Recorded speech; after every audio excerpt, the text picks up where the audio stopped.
Hey folks, Philip Lombo here, and I wanted to take a couple of minutes to share with you the wisdom of one of my favorite books, and maybe yours too, The Very Hungry Caterpillar.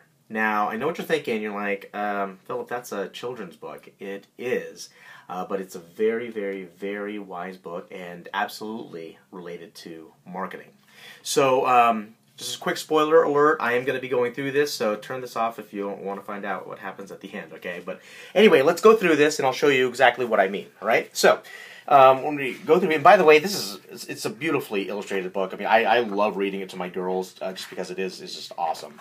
But anyway, here is the caterpillar when it first starts out, right? It's just an egg, right? But then ultimately it comes out of the egg, then it starts growing a bit, and then it gets hungry and it wants to just eat all this stuff, right? It goes through all of these different things through the week, even going up to, from the fruit, it goes to like lollipops and sausages, watermelon, and it starts eating more and getting bigger, and then ultimately it gets this cocoon, right? And it's in the cocoon for a while, and then it turns into this awesome butterfly, okay? So what does that have to do with marketing? Well, I'll tell you. You want to think about your prospects like they are very hungry caterpillars, okay?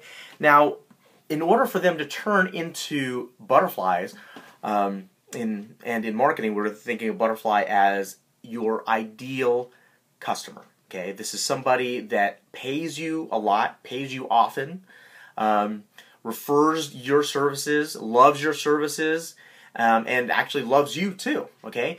But in order for that to happen, in order for that butterfly to come out from that cocoon and from the caterpillar, you've got to give it the right food, okay? You've got to give it the stuff to actually make that transformation, because ultimately that's what we're looking for. Okay, so what are those things? Well, if we take one of those criteria, like referrals, right? You want your ideal customer to refer more of their friends and family and business associates to you. Well, you've got to give them the food that makes you referable. Okay, one is that you've got to have a really great product or service to give them, and they're really happy with that. So great customer service.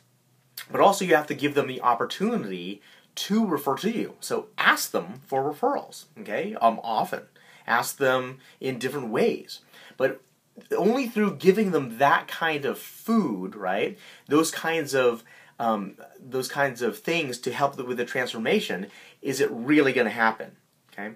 So that's my tip for today. Again, pick up this book if you don't have it and think about what are the different ways you'll be able to turn your caterpillars into butterflies. Cheers to your success, and I'll talk to you soon.